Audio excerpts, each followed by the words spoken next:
সন্ধে হতে না হতেই রান্না করতে বসে পড়েছিলাম। একটা স্পেশাল দিন ছিল, আমার বাবার বার্থডে ছিল আজকে।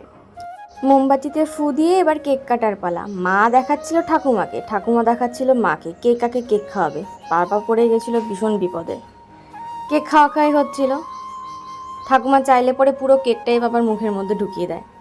মা অবশ্য বাবাকে ঘড়িটা গিফট করেছিল, ঠাকুমার কাছ থেকে টাকাটা পেতেই সুন্দরভাবে পকেটের মধ্যে গুছিয়ে নিল।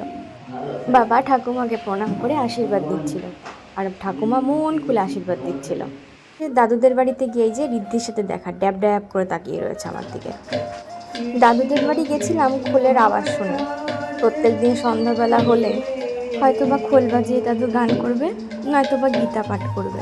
আমি মাঝের মধ্যেই চলে যাই, আমার শুনতে অবশ্য সত্যিই খুব ভালো লাগে। দাদুকে আমি দেখি সারাদিন মাঠে অক্লান্ত পরিশ্রম করার পরে বাড়িতে এসে হরিনামে মত্ত হয়ে যায়। বাড়িতে এক গাদা জামা কাপড় পড়েছিল, সেগুলো ভাঁজ করে নিয়ে নিজের চুলটাও আঁচড়ে নিলাম। এই যে মা ফোন দেখছে, ফোন দেখায় মতো। ঠাকুমাও গেম খেলছে।